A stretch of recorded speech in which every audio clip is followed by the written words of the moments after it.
Okay, folks, well, welcome. Big thank you for taking the time out of your schedules to attend our second University Staff Council Forum this year. My name is Christina Ballard, and I have the honor of serving as your current USE chairperson. So a quick rundown of what the USE is. Nearly 50 individuals, both voting and non-voting members, make up our council. Staff under the Office of the President, as well as some of our system families, are represented. We sit on task forces and external committees, and we address issues brought to our attention through simply emailing staff@tamu.edu. We oversee the Staff Emergency Fund, which awards money to those staff members going through temporary hardships. We take action to improve the staff environment and experience. So in short, we are staff voice. If you want more information on who we are, who your representative is, you can visit our website at staff.tamu.edu. Some rules of engagement for today's panel. Please put your questions in the Q&A box, and our amazing behind-the-scenes staff is going to get those questions put into the queue. If we don't get to your question today, don't worry. Like last time, we'll be posting the answers to those unanswered questions on our website, along with a recording of today's forum. So look for an email about that soon after this forum. Lastly, there will be a survey that pops up when you click leave meeting today. Please take a moment to share your thoughts with us so that we can continue to improve. Last time we heard a lot of comments about it being a little long, and there was a lot of good information, but just 2 hours was a bit much. So we shortened it down this time for you.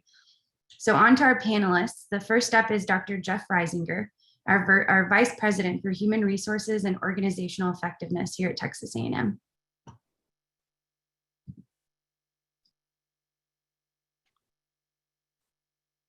Thank you, Christina. There we go. Thank you, Christina. It's good to be here with you. I want to, first of all, thank you and your leadership team, Staff Council, for all the great work you've done. It's been really phenomenal to work with each of you. And I look forward to this dialogue we'll have. I know we've got a lot of questions to try to work through, and some new ones may come up along the way. So I look forward to having a good, thorough conversation with everyone today. Thank you so much. I'll invite to the mic next, Elizabeth Schwartz, Director of Total Awards. Elizabeth, what is Total Awards? Okay, someone stop my video. Can you, Christina, can you start my video? Oh, there we go. Okay, wonderful. Howdy, thank you, Christina. Yes, I get that question sometimes. What is Total Rewards? So it is a little bit of HR speak for compensation and benefits. So out there in the world of HR professions and careers, compensation, so salary, administration, and benefits are typically covered under Total Rewards, sometimes also award programs, but definitely not visit me 3 times and you get free French fries or something like that.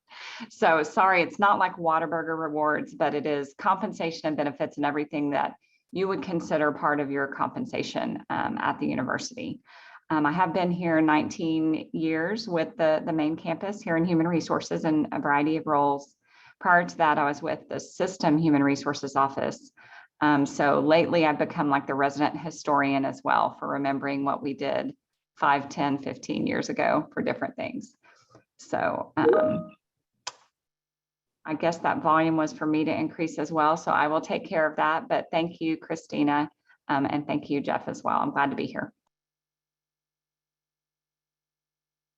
Thank you so much. I think most of us would argue that salaries take a little bit of a higher hierarchy than Whataburger, but it's a close tie for me. All right, last up, we have Andy Barna, the Director of Employee Relations. Andy, can you hop on and introduce yourself? Sure. Director of Employee Relations, fairly new, I guess, now to Texas A&M. I started in November of 2019. I came from the State University of New York, where I was Director of Employee Relations at SUNY System Administration. So I've really enjoyed my time here, working with Jeff and Elizabeth, as well as working with the USC and your folks. You've been great to deal with. Awesome. Well, thank you all for being here. Seriously, I'm very excited that we were able to arrange a second forum. I think that with the situations that we've all sort of experienced this last year, there's a lot up in the air, a lot of questions. So I'm going to lob probably the one that we've got the most pre-submitted questions on, and that's alternate work location. We have a great deal of questions and just ambiguity surrounding that topic. So I'd like to toss that into the conversation and just get that out of the way first. All right, and I'll start first. We thought that might come up. We have, for years, workplaces have implemented programs around telework, different names for working remotely or performing your work outside of the office. And that's not something that had been done very often at Texas A&M. It was somewhat rare. We had a policy on it, we had a procedure on it, but not something that was exercised very often. And then COVID forced all of us to do it for a long period of time. And then we've had various glide paths to bringing people back to work, a certain percentage back, and kind of keeping our social distancing and all those things in place. But we've continued to work remotely for some time. And I think that the university has seen some benefit in that. There are benefits to both the employee and to the institution in doing that. So as we look at what return to normal looks like, it's natural to ask the question, what happens to operating in this way? And I think that the thing that's most important for us to realize, and this will be kind of the balancing act that we have to take, is that everyone on this call knows and does this every day. But our primary purpose for being here is for our students and to make sure that we prepare them for a successful career and successful life. So to the extent that doing that and doing that well has to be done in person, then that has to be the first priority. Now, once that question is asked and answered, and then what work can we continue to do that doesn't require that every day of the week, perhaps, we need to be very thoughtful about how we answer that question. But we always have to go back to, are we, and many people on this call deal with students directly. Everyone on this call does something that affects the student's life here, even if it's several layers removed and indirect. And so that always has to be the first question. And our supervisors and managers will, sometimes that's going to be a case-by-case kind of scenario where they have to, say, look, a day or two a week works just fine, and there's no impact on service to students or service to internal customers. And in other cases, that won't work. And so it's very, very difficult to say just at a blanket level, all jobs have to do this or no jobs can do this. But kind of finding that right balance is the challenge.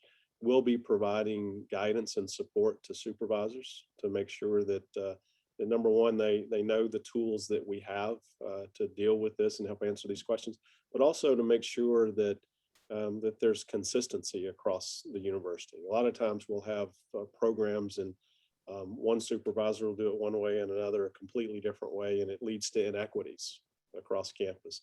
And there's not any bad supervisors out there. There's just different understandings of how things should work. So it's our role in HR to make sure that we're kind of watching the landscape and making sure, if there's one type of position that can work from home from time to time in one department and the exact same position in another one never gets to, then we can help inform and adjust that communication. But I do think that what we've learned from COVID has taught us that there's some flexibilities we can hold on to as long as we're confident that we're meeting the needs of students and others that we work for here. Andy, you've been very close to this on a transactional level. Do you want to add anything to that? No, I absolutely echo what Jeff says. And we employee relations in particular, I have been beating the drum with departments that I speak to in the last month to 2 months. The kind of ad hoc or informal AWL process is due to end on August 1st. So I've been harping on departments to think about how they're going to incorporate this, and don't wait until July and flood employee relations with a couple thousand AWL requests, because long-term people will need to complete the form that's available on our website. So we are encouraging departments to start working on that, think of plans, how they're going to do it, start completing the form. We have recently, as of this week, have updated the form to make it a little bit more user-friendly and streamline it a little bit.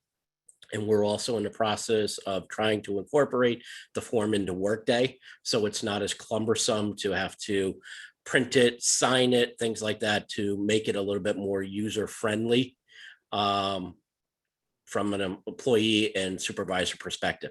But the requirements for it have not changed. It is still the supervisor's decision with approval of the department head that is required, and quite frankly has been required even during the pandemic. We just haven't required the specific form. So as of August 1st, if you want to continue your AWL, you will need the form to be completed. Thank you. You took the question right out of my mouth, is how. I dropped the link in the chat. It is, like Andy mentioned, available on their website. And this SAP has existed for the system for alternate work location for quite some time, right? Like we just, this for is nothing. COVID, it's just been a slightly different situation. And I would be naive to think that we had maybe 5% of the employee population prior to COVID working some form of AWL. I'd be naive to think we are going to have 10% now on some form of AWL. So it really will be working with the employees, supervisors, departments to come up with a plan to try to incorporate that. All right. Well, thank you both. I think you touched on quite a few questions that we've received about how to educate or help supervisors understand the flexibility behind the benefits of AWL in individual cases. So thank you for that. One question in the same vein of alternate work location is, will departments have the authority to allow a day to work remotely if sick or other needs to work from home on a case-by-case basis? That has always been in place on a case-by-case basis. I would say if someone is sick, this shouldn't turn into a situation, well, it's just, I'm just gonna stay at home and lay in bed and just work from home. There should be communication with the supervisor, letting the supervisor know when they're working, when they're not working, and if they're unable to work, letting them know that as well. Again, this is a privilege, not necessarily a right. So if it is used and abused, it can be taken away. So just use good judgment and caution in doing that. Also, along the same lines is working on a flex schedule is certainly something that should be and can be discussed with the supervisor in the department of flexing someone's schedule because of picking children up from school, daycare, things like that. We are encouraging flexibility when possible within the department. Again, as Jeff said, as long as we're meeting the needs of our first priority are the students, that's we're all in support of that. Great, thank you guys. All right, the next question was, will departments be able to suggest AWLs for non-medical, non-accommodation reasons for employee relations review? Example, a parent who has to pick up their kid at 2:30 every day, can they request an AWL to work from home 3 to 5:30, or do a flexible schedule? Again, that's certainly always been in the realm of the AWL, whether or not it's been really incorporated prior to COVID. Hard to say, but certainly now going forward. But just keep in mind that you want to make sure there's documentation. It is something that I would encourage to try on a trial basis. However, if it's not working for either the employees not meeting the expectations of doing what they need to do from that 3 to 5:30 timeframe, it can be revoked. It's not a right, it's a privilege. So flexibility, we are encouraging, but there's still an obligation to meet department obligational needs as well as the employee doing what they need to do. All right, well, I think we've probably exhausted the AWL topic as much as we can, but I encourage our audience, if you have a specific question, drop it in the Q&A. But in the meantime, we're going to move on to some benefits questions. This one is, over the past several years, when recurring merit awards have been approved, the costs of related benefits have never been mentioned. This develops a perception that the average salary increase should be consistent with the approved average merit level. Given this perception, most departments attempt to fund the related benefits through alternate sources. Through the years, our alternate budget sources have been drained, and further continuation will erode either critical programming and services. Please consider presenting approved merit with a clear expectation that these funding approvals do not include related benefits costs, and many departments will need to adjust the awards to fund those benefits. Okay, I'll take this one. So I confess that I did consult with the budget office on this one because initially I thought it's something that I would just strictly have to refer to them. But they provided me some good information that I can share with you as a little bit of clarification. So the overall fringe rate for staff, that's close to 30% mentioned in the question. Not everything that, not every part of that 30% is impacted by an increase in pay. So the employer contribution portion, which is the state group insurance premium, makes up part of that. And those costs are really dependent on what tier of benefits that the employee has chosen. So it's an amount from the state, but it's a smaller amount if it's employee only coverage, for example, and a larger amount if it's employee and family. So that is a little bit variable and estimated, as part of the cost at 30%. The other portion that is about 16.65%. And yes, depending on how merit is funded, a department does have to come up or make up the difference. Those that approximately 16% does increase in cost when merit increases go up or cause salaries to go up, salary costs. So the budget office has been made aware of this recommendation or this suggestion for communicating to make sure employees understand as much as the budget side understands in a department. I think that is definitely a challenge because even in terms of employee communication, when employees hear the pool is 3% or 2% or 1%, that's what they're expecting. And it is not intended to be across the board. It's intended to be performance-based awards. So that can be a little bit tricky for your regular employee who may not know exactly how salaries are funded in your department or even benefit costs. So the suggestion is taken under consideration, and I will say the budget office was interested in knowing who may have submitted that. They're wanting a little bit more one-on-one conversation about the question, but I hope I've at least provided a bit of information that can be useful, and know that the budget office is perfectly happy to engage with whoever submitted that to further discuss strategies. Thank you, Elizabeth. Can you drop either a link or an email or a contact in the chat for attendees if they want to find more information on this? Yes, I will do that. Thank you, ma'am. All right. The next one I have is, can you speak about the Blue Cross Blue Shield of Texas negotiation over in-network provider service systems? What drove the ultimate positive outcome in keeping local providers in the network? Okay, I'll take a shot at that one, and then Elizabeth can correct me or add to my answer as appropriate. This was a really challenging situation that we had to deal with late last fall. Going into December, it was reported in the public that CHI would not be in the network, and for a period of a couple of weeks there, they were not. As a health plan in the area, we did not have any involvement in the relationship between Blue Cross Blue Shield and CHI, or the parent of CHI. We were very concerned with communicating to our staff. Our retirees had many concerns that we dealt with. But in not being on the inside, we don't know what finally triggered an agreement. We were very grateful for that. We're grateful for the leadership of our system benefits office in navigating that and keeping us informed about what was going on. I suspect that, and I've kind of felt all along that it would be very difficult for a healthcare system in Bryan College Station to be successful and not provide service to our staff members and our faculty, because we're such a huge part of it. We are the community basically in many ways.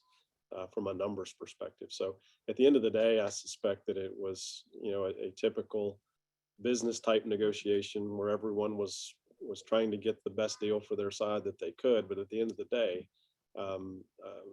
CHI needs us as much as we need them. And I suspect that conclusion was reached. I don't know if one side gave more than the other to make it work. We have no visibility whatsoever into what finally led that to a conclusion, but we're grateful that it did, and that we kept them in our network and didn't have to, other than those 2 weeks of uncertainty, didn't have to disrupt the lives of our staff and their families. Elizabeth, do you have anything else to add on top of that? I don't have anything to add to that. Thank you, Jeff. All right. We had a follow-up question come in about the merit raises. Someone asked, does everyone get a 1 to 3% annual raise, or can some just receive a one-time bonus? I can take that one. So for those who are not familiar with our merit process, if there is a potential merit pool for each department, then they have a certain amount of authority to provide merit increases based on a set of criteria. So for staff members, that includes how long you've been employed with the university, what the evaluation or your rating was on your last performance evaluation, and frankly, funding available. So what that authority may be for your department. So how much there is to potentially award. So I wouldn't say that everybody gets one. And also sometimes there can be an allowance for one-time money that can be provided as one-time merit payments. Sometimes it's in addition to a merit percentage increase, and sometimes it's in lieu of. So there may not be ongoing funding for a salary increase, but there may be some one-time money that can be used. And there is criteria for those types of increases as well. The state of Texas does consider the percentage or the one-time as under the umbrella of merit increases. And so we have to apply very similar criteria and guidelines for how often those can be given. Thank you. All right. Another question in the same sort of vein was, I have a very broad understanding of the total rewards concept and department. How can hiring managers use total rewards in the hiring or negotiation process with prospective employees? Is there any information that already exists that may assist supervisors in this arena? Wow, that's a great question. I think having an understanding of total rewards, and you can start with really yourself as a manager. So looking at your total reward statement in Workday is a start for any manager who's recruiting, because you really can see a concept and the value of what's contributed by the university towards your retirement programs, matching for teacher retirement system, for example, or even the employer contribution towards your benefits. We do try to have a little bit of marketing speak in our suggested offer letter about a generous benefits package. I don't think we include dollar amounts or any kind of promises and percentages there, but we would be open to providing additional information if what is provided on our website right now about the benefits of working here and the rewards is not adequate to help you market your positions to potential employees. We do have quite a bit of information on our website. If we need to pinpoint a little bit more in terms of recruiting, I'm glad to work with talent management, Scott Bauer's group, and try to come up with something that would serve that need. Thank you. Can you talk about the use of educational benefits and educational release time? What percentage of staff typically take advantage of these programs? So I'm not sure about the first part on educational benefits. If that part of the question may mean the ability for an employee or a staff member who is enrolled at Texas A&M to get some decrease in fees and things as they take classes, or if they're pursuing additional education while they're employed here. So I'm not familiar with the numbers of people that may be doing that. I know that educational release time is something that is a type of leave in Workday that people can take advantage of. So if they are marking it and utilizing it in Workday, we can run reports as university level absence partners, or even at your campus level or your department level absence partners. I don't have the usage of educational release time off the top of my head. I will say that as online instruction has become more prevalent and available for people who want to pursue higher education while they're fully employed, that there's probably more of that going on after hours for people than the release time traditionally we used to see was for a class that's only during the workday. So I'd be glad to pull a report on that and see how much it's used by our campus, but I don't have those numbers right off the top of my head. All right, we can include that on our website post Okay. webinar. In that, I'm just curious myself. So if I wanted to use educational release time, is that like if I wanted to pursue an online LinkedIn course, or is it degree seeking? If I'm recalling this app correctly, it is degree seeking. Okay. It is degree seeking. So it wouldn't be the same as professional development that you might want to do. That's part of your job or would be considered part of your workday for development purposes. It is degree seeking. Nora Cargo confirmed that. Yes. And the other thing about online, if it's asynchronous, or it's to use an academic term, or kind of you can do it on your own time, that is something that you probably will not need to seek educational release time for. If it is something where part of the class is that all students must get on and participate in an interactive discussion from 4 to 5 on Thursdays, then that likely is something. But online in the past has been a little bit more self-paced. And so those typically don't need educational release time and aren't appropriate for it. It's if those classes must happen during the regular work shift for that person. Good to know. I'm going to throw another type of release time at Jeff. Can you talk a little bit about wellness release time? Sure. I mean, this is something that's been around for a little while here. We had some questions that came up during COVID about is that still a thing? And that kind of surprised me that would even be a question. Of course, it's still a thing. I do know that we have, with a place the size of ours, we have differential application of that. We've got some supervisors that are very accommodating and allow that leave, and some that are a little more challenging, and that we have to, as we become aware of that, help educate supervisors on what this is for, what it's intended for, and to try and ensure a consistent use of it. So wellness release time is still around, it's still important. I hope everybody takes advantage of it, and where they have challenges taking advantage of it, I hope they'll reach out to us and allow us to help them with that. I wanted to add, going back one thing based on something that was shared in the chat, that going back to the educational benefits, the person submitting the question might have also been asking about the Employee Tuition Assistance Fund and how many people are taking advantage of that. So that is something I would need to get additional help from someone else to find out how many, from Nora or someone about how many people are participating or requesting benefits from that program. Will the university ever offer informational sessions about benefits throughout the year instead of just during the time of onboarding and open enrollment? Yes, and that's a very timely question. We actually we're just talking about that within our benefits team after a new employee orientation. We were sharing how it's a lot of information for a new employee to consider as they're choosing their benefits. And some of it may make more sense or may be more helpful after they've been an employee for a while. So we're actually looking to schedule out a year of sessions, maybe every other month, offered via Zoom. And we're going to collectively come up with ideas of what could be covered, a little bit deeper dive into some of the more common benefits, or perhaps some of the less common benefits that people might sign up for if they knew more what it was about. So we're glad to take suggestions for what those topics might be. But I was so happy to see that submitted because it was something we were already talking about. I'm glad there seems to be a need for it. And like anything else, if it's well attended, we will, we can offer it more than every other month. So we don't even always get a great attendance at our new employee orientation. It's not required. So I'll put out a plug for that. Please do sign up all your new hires as soon as possible for that. It's available via Zoom. It's very easy to register.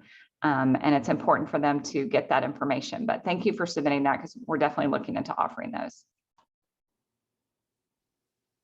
Good deal. All right, I'm going to transition us into another hot topic, career ladders. I know personally that career ladders were a pretty strong buzz across campus a few years ago in the talk of creating kind of a standardized blanket career ladder for particular thematic groups of, IT, business. But I don't believe have ever released sort of this systematic career ladder to the university as a whole. So we received a few questions about, will the idea of a career ladder for staff be revisited?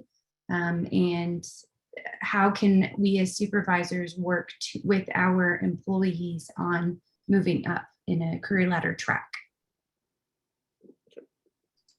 You want to go first, Jeff? Yeah, I'll go first, and then Elizabeth can help, because I think there's two different ways of looking at career ladders. One is kind of the compensation, the regimented compensation growth, and I'll let Elizabeth address that one. But then there's a broader perspective on career ladders as well. And I really hate to answer questions like with future planned actions, but that's the case with this one. We have a lot of work that we're doing right now to build out this concept. One thing, the organizational development team is building competency maps, ultimately for every position on campus. You can imagine how long that'll take, but that becomes kind of the infrastructure for knowing what's required for that next job, even if it's not in a logical ladder. There may be a career or a position that's not closely related to what you do now, but you're interested in. And if you have the building blocks to understand what's required for that position, we should be helping you understand that path and how to move.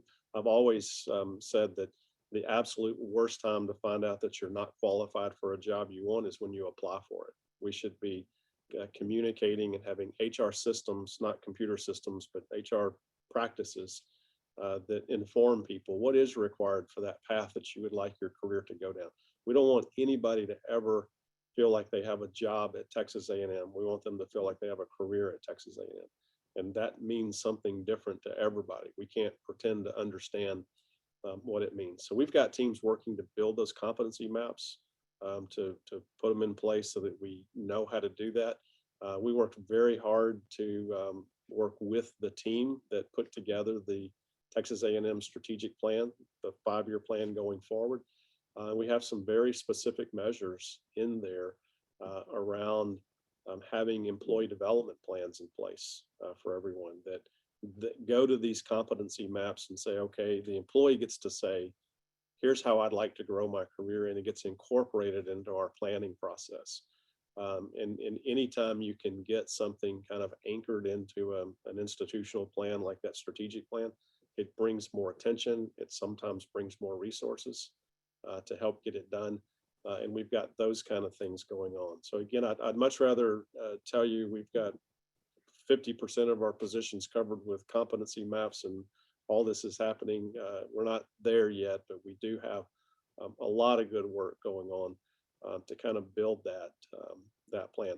I was talking, I'll say this last thing and then let Elizabeth have some time, but I was talking to someone one day about this work and they said, and I actually quoted, and I'm not going to, Scott will get on to me if I say a percentage here because I usually get it wrong. But there's a low number when Texas A&M employees apply for a promotion within Texas A&M and they're actually chosen. That number is way lower than it should be. And I was talking about that in context of career paths and career ladders and all of these things. And it wasn't someone at A&M, it was some outside, but they said to me, so you just want your employees to have a fair shot at these promotions? And I said, no, I want them to have an unfair shot at them because they're inside. We know them. We're giving them assignments. We're giving them performance feedback. It shouldn't be fair at all. The best person for the promotion should many times be the internal person. And we're putting a lot of things in place to make sure that we can live up to that.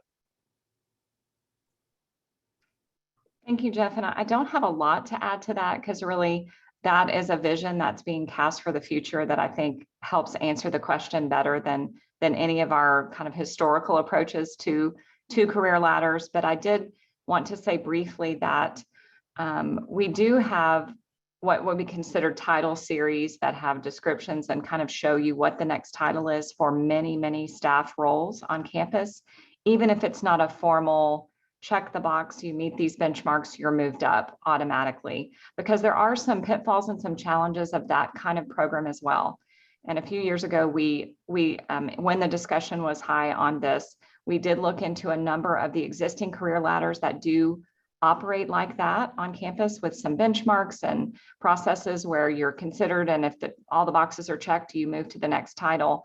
And it didn't evoke the simplicity or the less kind of documentation and fewer steps that I think what was originally being sought. So we backed off of that a little bit as being the answer. And I think what is happening with OD and what Jeff was talking about is a little bit more of the answer to address what people are really looking for with the career ladder, and not an additional list and paperwork and steps and benchmarks to meet, but more the competencies that really can be developed across positions and across title series. So I think, what he has cast is the way of the future versus, the way we've looked at it in the past. So I look forward to incorporating that into our compensation program. Thank you both. Just taking a look at the chat, many people are excited about the vision you've laid out, Jeff. Elizabeth, the tool that you just referenced, would you mind dropping a link if available to the attendees?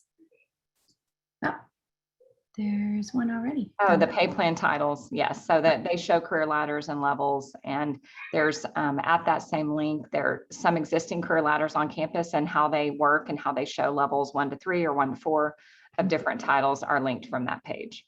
Excellent. A related question came in. Does campus HR provide support to employees for how we would go about requesting a promotion into a new career ladder title?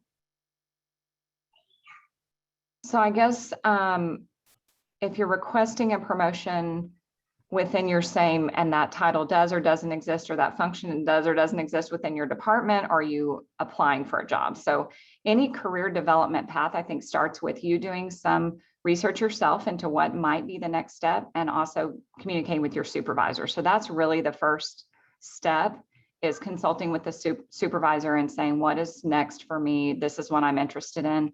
And also doing some of the research yourself into titles that you may be suited for as a next step, even if they're not specifically in your current title path. So there's some responsibility on you, there's some responsibility on your supervisor, and whether that level of duties exists or is a need within your department or somewhere else. And so then there's a process that they would go through to request a title change and that kind of thing. I hope that kind of answers it. Again, the career development in the future with competencies is going to help make that path, I believe, a little bit more clear, but there still will be a portion that is the employees and a portion that is the supervisors, and then some other factors like budget. All right, we had another same theme topic come in. Speaking of career ladders, will you expand on the new messaging sent out around changing the promotion schedule and cadence?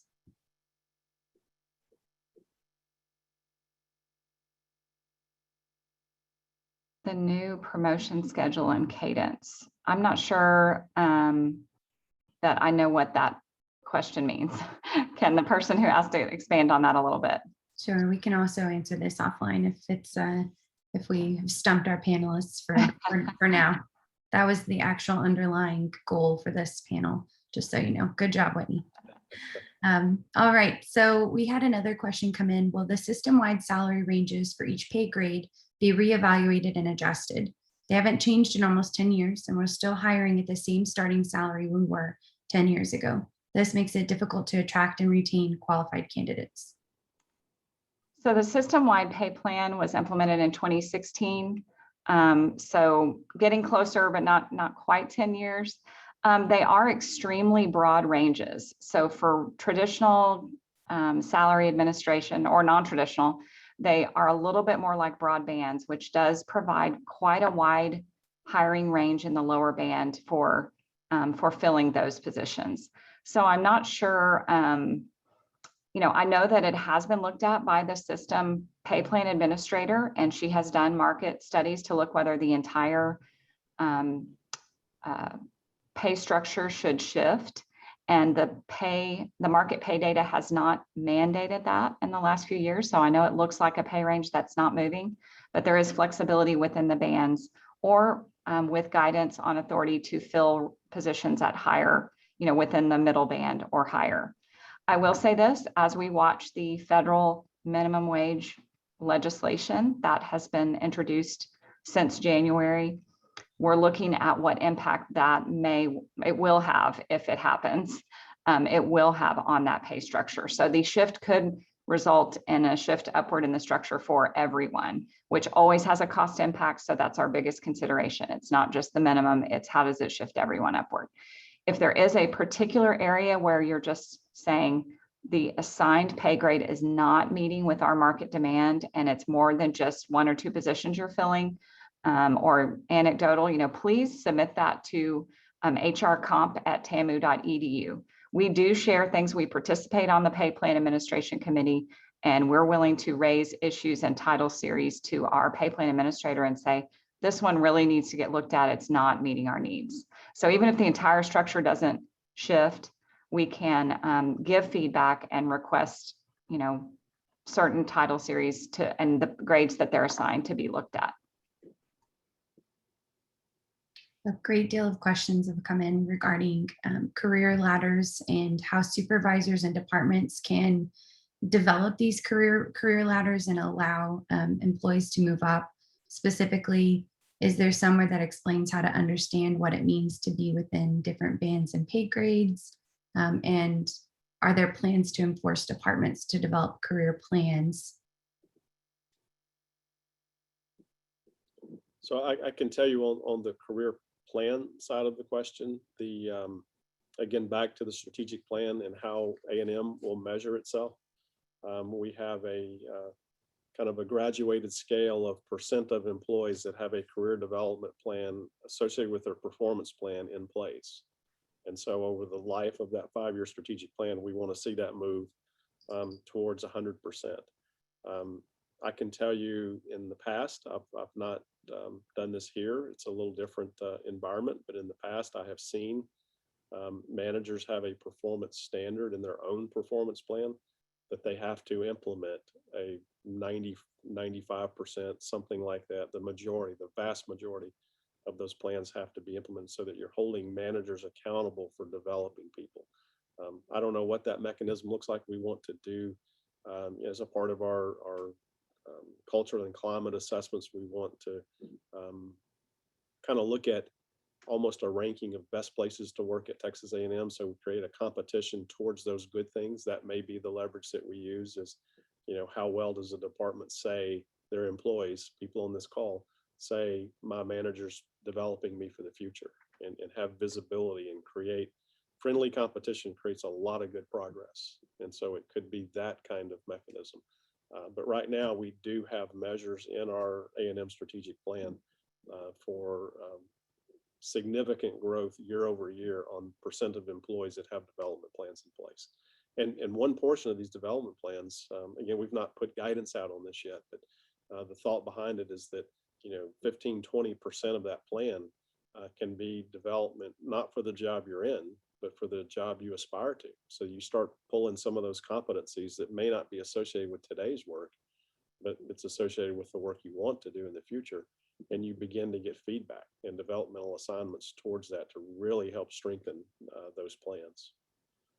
So there was another part of the question I think was better for Elizabeth. So I'm sorry, I was reading the chat at other things. So what part of the question still needed to be addressed? Because it was multi-part. Was it about promotions?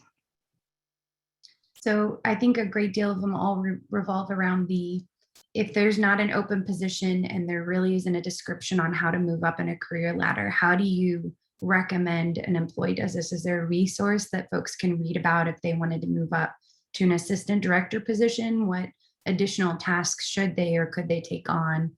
And how can they get their departments, or how can supervisors create these spaces, these positions for individuals? So the one thing that does drive titles on this campus and jobs in addition to the competencies that we're looking at developing for different roles is, what work is available within that department. So not every career ladder has a natural progression of 6 levels, for example, or something like that. And so there are some resources out on our website, job profiles that are available in Workday that give a generic description of what the overall generic guidance for what an assistant director title might be. And, employees and supervisors can educate themselves about that. We also have some courses, and I need to pay attention. I apologize, Jeff, because I was looking at all the questions coming in about these same topics and thinking, I really don't want to dominate here, but it tells me that we may need some more communication, some more development, some more offerings in our compensation area. And we do have some sessions that supervisors can come to related to compensation available through our OD group. So I can look up what those courses are. They kind of tend to be attended by HR liaisons, but managers are always welcome because they can also learn more about the process. So it's a very individual thing with a department, even though there are guiding principles out there related to assistant director titles, manager titles. It's just going to be very dependent on the functional area about what may be the next competency, skill, or type of experience needed to move up. And Christine, I think I can speak for both Andy and Elizabeth. We've been almost an hour now. I think we only want true false questions from now on. Well, I think I'm going to initiate a slight shift toward COVID and return to work because we had a great deal of questions in that as well. And again, any questions that we don't specifically answer, we will get answers on our website like we did with the last forum. So just give us a little grace time to get those answers, and our panelists some time to track down the answers, but we want to make sure that every question is answered. I did want to add though that as someone who has kind of been looking at career growth myself, looking at Workday at posted jobs and looking at the job you want to be in someday and seeing what that job is responsible for on the post is always a helpful opportunity to see where you could grow your career. And a shameless plug, HR has some growth opportunities as well for individuals. They have the leading program. So I'm excited to see where that goes, but there's leading self, leading others, and leading the function. Leading the function and then leading the organization ultimately. All right. So there are a great deal of personal growth opportunities between that as well as LinkedIn Learning. There's a great deal of certificate programs too. You don't always have to go for another degree. I have 2 kids, so I'm not sure I can handle that right now. And Christina, since I was a little commercial, I'll pile on. The Leading Others program, which I believe you're participating in now, just got 2 national awards from Chief Learning Officer organization. And that OD team has just worked tirelessly to put together world-class development programs for our staff. And the other Leading Others is new. I'm sure it's going to get awards just like our Leading Self is new. I'm sure it'll get awards just like Leading Others has. And we're kind of in the final stages of getting ready to launch Leading the Function. So from a leadership perspective, there will be development opportunities for the entire life cycle of your time at Texas A&M. Before you're in a leadership job, it's Leading Self, then it becomes Leading Others, then it becomes Leading the Function. And we hope to, always perfect those programs. The OD team is very, very good at collecting data every time a cohort goes through about what will make it better. And it's all focused on growing people's careers. All right, back to our main function. We'll turn the commercials off now, but great opportunities here at A&M to grow. So we received a great deal of questions regarding COVID, transitioning back to normalcy, and how employees can feel safe coming back to work. So educate us a little bit. If we're fully vaccinated, do we stop wearing masks? Do we wear masks? Is it up to the individual groups? And if employees are concerned, what can they do? So I think there's a lot of fluidity in how the return will look. So the direction that we're going down is to start making the summer look as normal as possible. New student conferences, you would not believe the demand that our students and their parents have to have the normal Aggie experience in terms of their first day on campus. I taught one of the first year experience classes in the fall. Those kids they're 18, they're excited to be here, and then they're so frustrated because things are not like they expected them to be. So all of us are wanting to get back to this normalcy. We feel like with the number of vaccinations that have occurred, we had a really good testing regime. Sean Gibbs and the School of Public Health, just very thorough ways of having early warning systems so that we knew if we had people sick in a certain part, get there quick and prevent spread. So many good things happened during COVID that at some level can continue to happen. So we know that we're protecting ourselves and being safe. But exactly when you say no mask is needed, I'm not sure yet. Certainly there'll never be a day where if someone wants to wear a mask, they can. It's always going to be a preference if they have that. But certainly the more people that are vaccinated, the more the just community numbers look like they look, the more comfortable we're going to be with, relaxing those things out. I know there's an expectation right now that that Kyle Field will be full in the fall. So everyone's thinking is, and I don't know if that's with or without mask, but everyone's thinking is that that life's going to look pretty normal in the fall. Again, it's going to be from the chancellor on down. Everyone has always caveated any statement with based on local conditions and CDC guidelines, and those the mask from guidelines from CDC are changing this week. I mean, so we're constantly watching that and trying to very carefully move with it, and ultimately it will be like it was the fall of 2019, not the fall of 2020. Right. So another question was, as supervisors, if some of our team members are fearful to return to campus because of the pandemic, if they're getting their work done without a problem, do I still need to require everyone to come into the office in the fall? And how does this differ perhaps for research-funded staff? I'll take that one. I think we are encouraging supervisors to start circulating everyone back through the office in preparation for a full return to normalcy. If people have issues or concerns regarding the pandemic, or they're in a high risk because of an underlying medical condition, the ADA process is still available. The forms are available on our website. They should complete those forms, and then we can work through the interactive process to find out if there is an accommodation that can be made and for how long that accommodation needs to be made.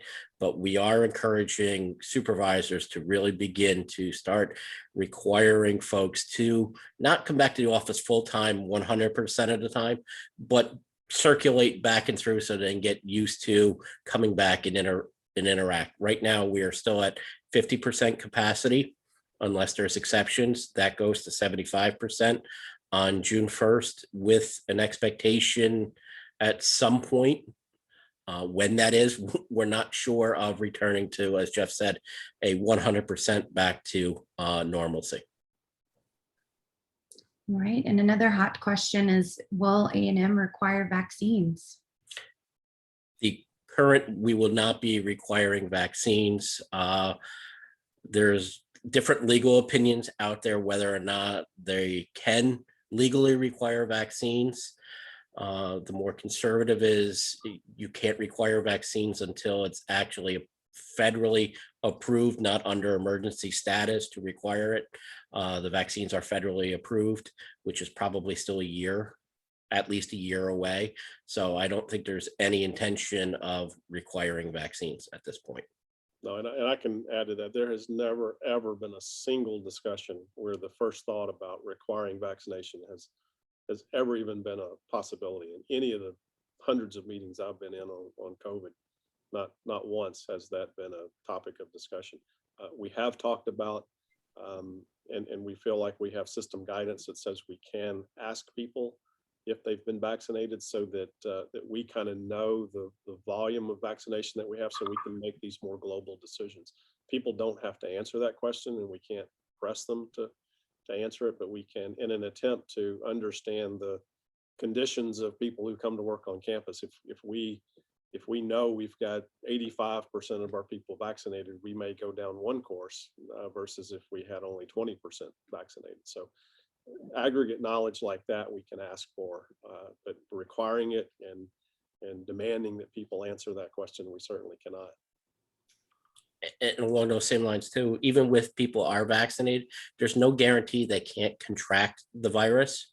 The symptoms, if you are vaccinated, are much more mild or will probably not result in hospitalization, but it's just not, once you're vaccinated, you're home free. So we have to be very careful to guard against that as well.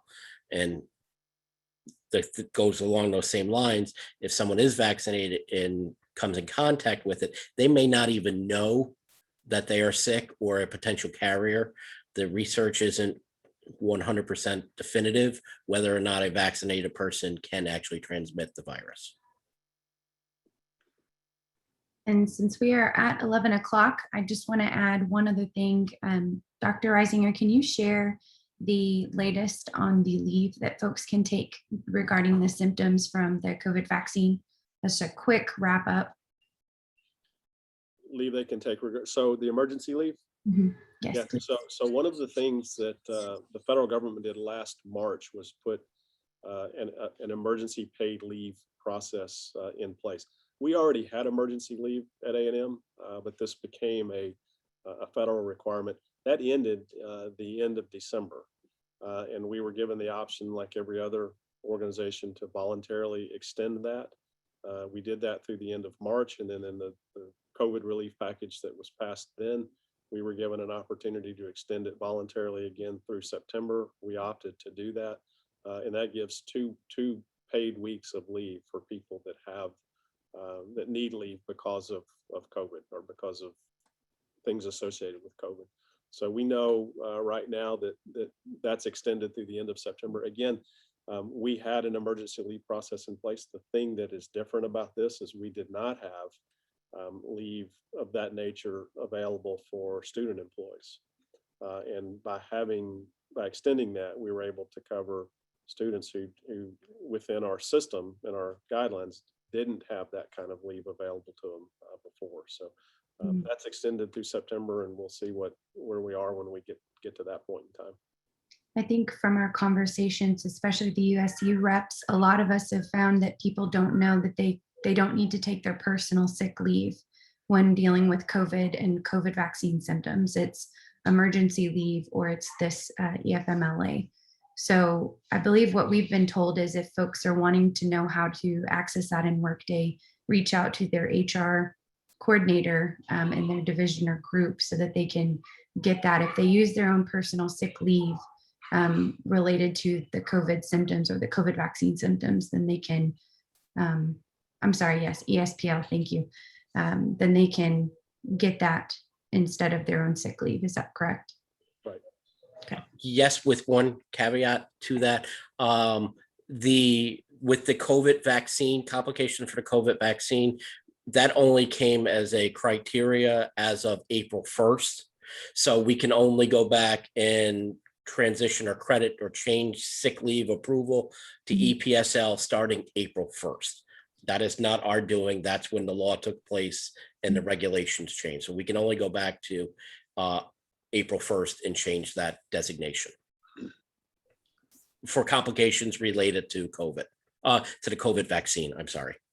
That's all right. And then student workers are under that umbrella as of April 1st? They were, for the COVID vaccine complication as of April 1st, they were always covered under EPSL since April 1st of 2020. 2020. All right. Well, I think that answers a good chunk of our questions, but I know you'll be getting a list of questions that we didn't get to today. And we're committed to getting those up on our website for the folks that didn't get their questions answered. So I want to thank everyone who took time out of their busy day again to join us. And thank you, panelists. I know that I didn't go switch to the true false or the easy answer questions, but I thank you for answering the tough questions. And I know a lot of the folks have already expressed their gratitude, and they still are in the chat. So thank you.